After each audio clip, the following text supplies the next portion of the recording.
businesses and individuals with customized investment management solutions. I've asked them to join us today to talk more about their firm, along with management and investment topics. But before we get there, if you wouldn't mind, if you're a podcast listener of our show, we love reviews. If you'd take a minute and write a review of the show, it's a great way to help others find the program. Since we started broadcasting here on octalkradio.net in 2009, we've reached over several 100,000 listeners with our podcast and live stream. All right, gentlemen, let's start by take us back to when the two of you kind of came together and developed the roles that you have. So maybe we can start with you, Morgan, since you're the CEO. It feels like we should positionally let you speak first. You okay with that, Joe? Fair enough. Okay, as the president. So take us back to when the two of you came together. Oh, absolutely. So Joe and I had worked together for about 8-9 years at a prior firm. And Joe was this young guy, networking guy. I was a chief investment officer, ran the I wonder firm. how you're going to qualify yourself, the adjectives you chose to use. He was the young guy, I was the... Right. Yeah, I ran the investment service. Absolutely. So I ran all the investments, built the firm, and Joe was out there. He was a good networker, yes. And I did a good job, I believe, on the investment side. And so Joe and I last year got together and said, let's put something together here where both of us can use our skills and build a firm. And so that's really the genesis of it. Just sitting down, we started talking about it. It took about a year to develop, and here we are. We're 8-9 months into it about now, Joe. Mm-hmm. And how's it been for you, Joe? It's been phenomenal. I mean, Okay. getting to create the culture of the firm, the direction of the firm, and really having a say in what you want to really create out of this, and really create something that clients are really excited about and working with you. And being with Morgan has been a dream. And when I joined the firm, our previous firm 9 years ago, it was really fun to work with him closely and really be, really allow him to be my mentor and really guide me in a direction and help me kind of set off on this path that we're at now. Okay. So yeah, it's been a lot of fun. So it sounds like you have a very defined role, Morgan, and Joe, you have a very defined role as far as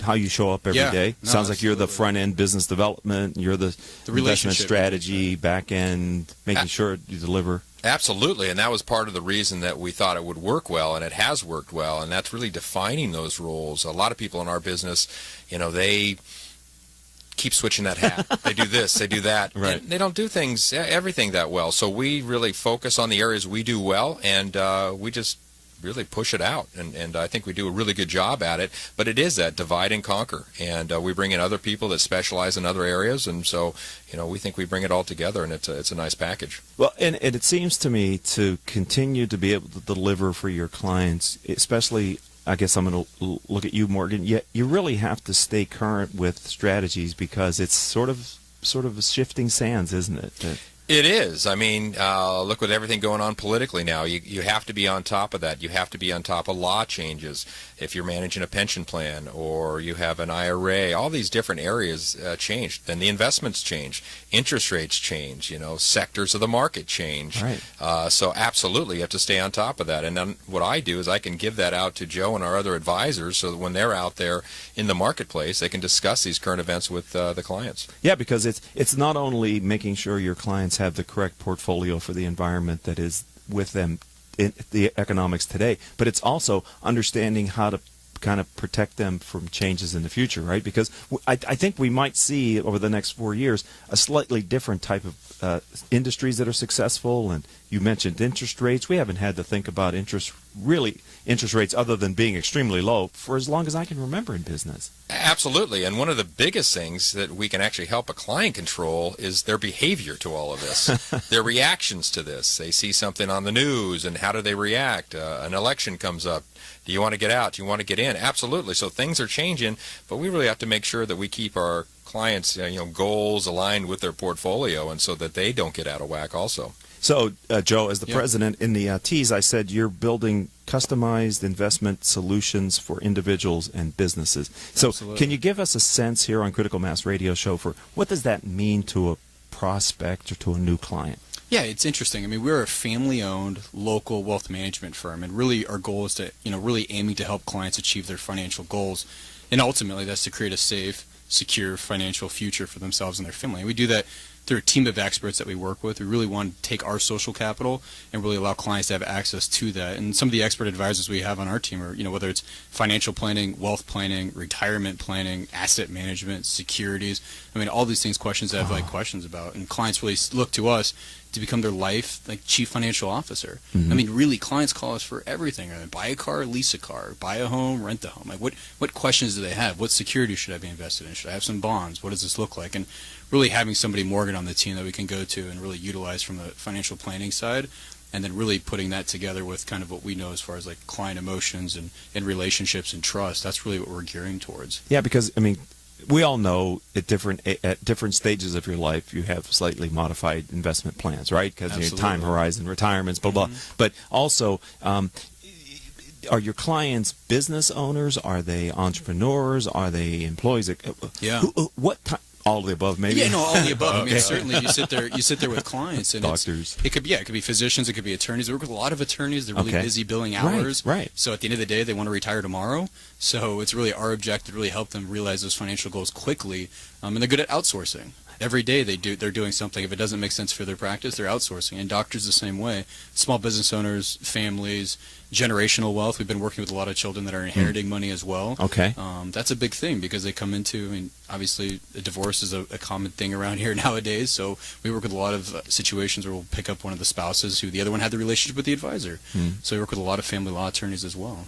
So Morgan, and maybe Joe, you face into it as well, but I'm always interested when I'm talking to entrepreneurs whose business is reflected in the media.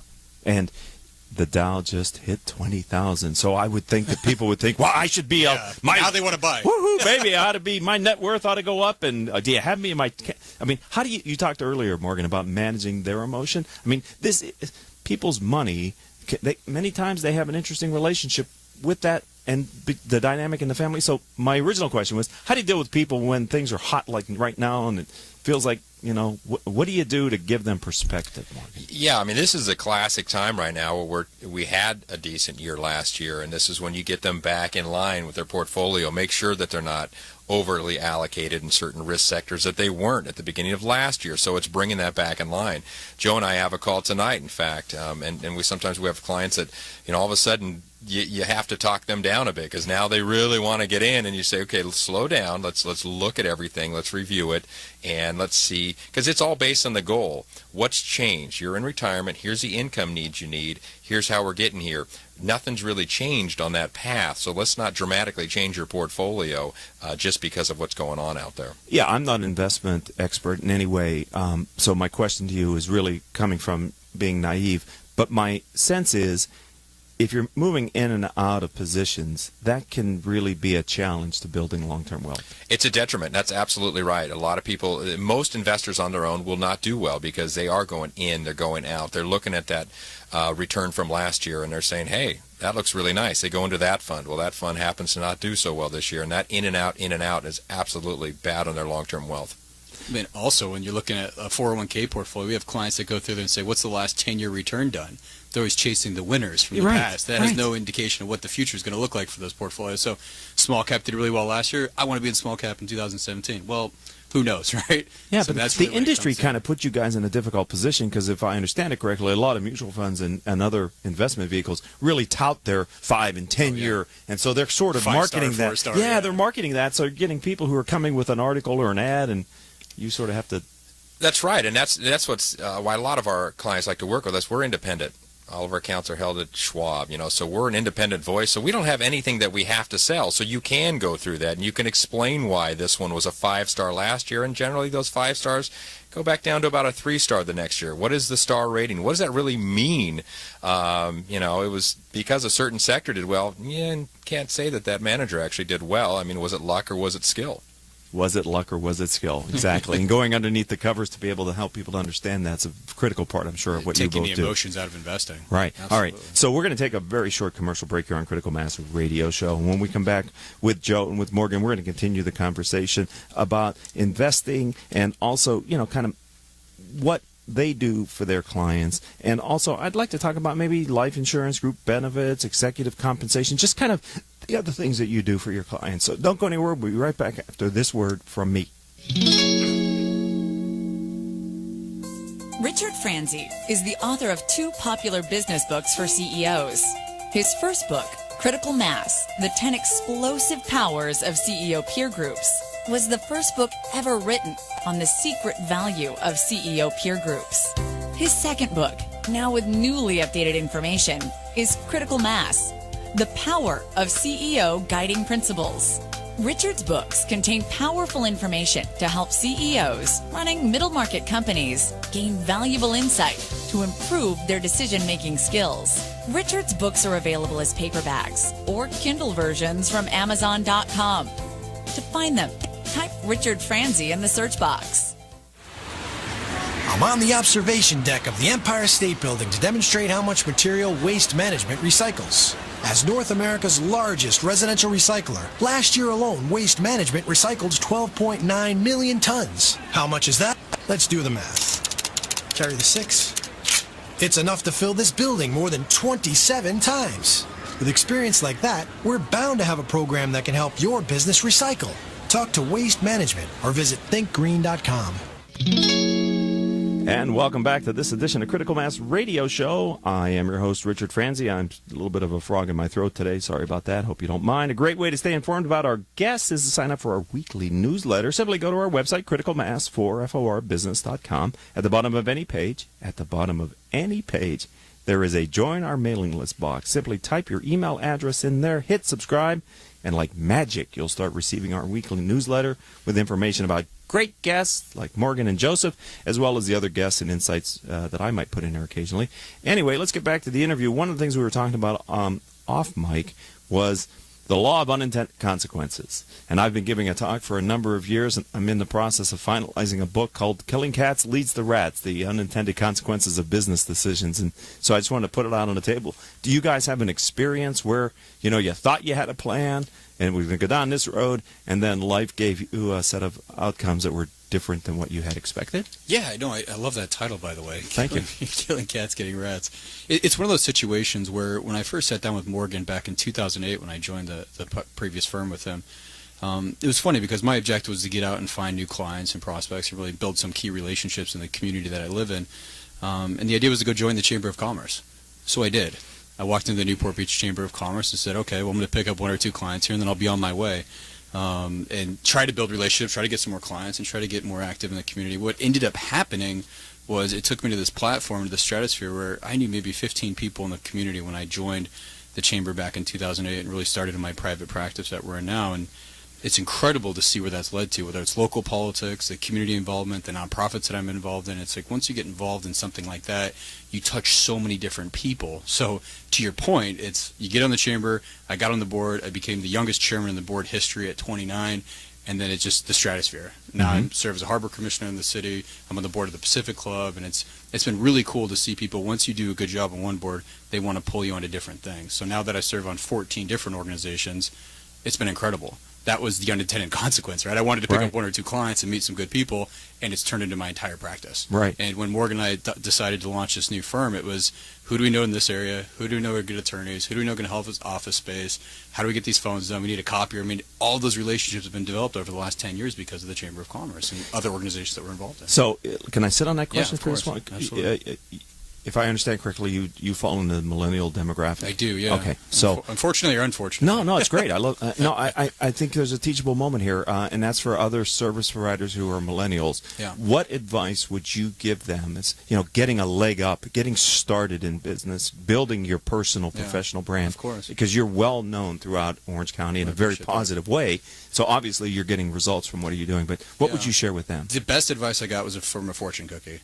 Your reputation's everything. Don't take any risks with it. And I lead that every day of my life. And your reputation, especially in this business when you're managing money, that's all you have. If you say you're going to do something, you better do it. Right? And that's been my thing on every board. If I'm going to sign up for something, I'm going to be the best person doing that. And my reputation in the city of Newport, in the Orange County, in the community with my clients all around, wherever we go, it's that. They know they can lean on me, they can trust me, they can believe in me. And that, to me, it's that reputation part. I think so many people want to do that, but when it comes down to actually putting that to work, they don't have the work ethic or the desire to actually do it and follow through with it. So, Morgan, when you see a millennial like Joe who's doing these things that he's talking about, how did that you're in the industry longer than Joe has been. What does that say to you as a more seasoned executive in this space? Yeah, I mean, that's watching people joining the chambers, doing all that. They get into it, and as Joe said, nothing comes out of it. He just spent the time to get into it, to get involved in it. I don't think a lot of people want to put forth that effort.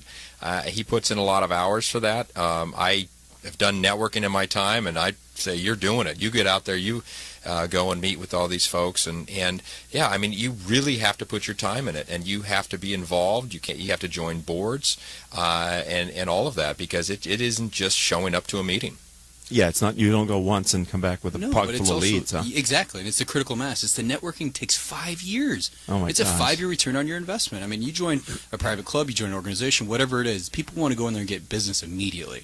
People don't care about you, they care about themselves. Right. They want to know that you care about them enough to put some time in it, invest in it, and grow with them. Especially in the space you're in. I mean, I think, 100%. you know, people's parting with your money and trusting somebody else with your Yeah. money, that's like a... All reputation, It is, relationships, right? And trust, I would success. think that the Great Recession might have made people even a little more skeptical. They're skeptical, absolutely, and those folks that try to join any of these boards or chambers and go right in there and attack and try to get business out of it, they get shunned too. I mean, it really takes time. You can't do that. I They mean, get shunned. that's a good way to get booted. Blackballed, yeah. Absolutely. Yeah, Orange County, we're beaming this across the world, right? And then we have audience across North America, but Orange County is kind of known. It is a sixth largest county in the country at 3 million plus people, but in some circles it's a pretty small business You community. get behind the isn't it? orange Absolutely. curtain and things are very intimate. Yeah, Right. it's a very close group. Right. So we have a few minutes left here on Critical Mass Radio Show, and I'm always fascinated about this relationship. Right. This is having a solid relationship as partners is really a key determinant of the long-term viability of this enterprise. Well, some of your listeners might not know is Morgan got ordained and he actually married my wife and I last year. Come on. So yeah, Yeah. we're married in Come on. business. That's Yeah. nice of you. I did the whole ceremony, and that's absolutely right. I mean, we treat this truly like it's a family business. I took care of the honor to marry them, and we sat down and we laid all this stuff out. It was during trips, and we sit there and we talk, and we said, here's how it goes. Here's how we see it. Here's how you see it. Here's how I see it. And let's get some of these things out of the way now so that we don't have problems down the road. Here's our defined roles. Here's what I do. One needs the other. And so we've really gone through that process and laid it all out in our legal documents, all that stuff. We put it all out there, and here's how we're doing this thing. And so we spent a lot of time thinking through this. Does that guarantee things? I don't know, but we think we've covered a lot of topics and a lot of things that could in the future be potential problems. We think we've outlined it quite well. One of the things that I have noticed is sometimes partners feel they shouldn't bring up topics and talk about them, only to find out that the longer the wait, the harder it is to...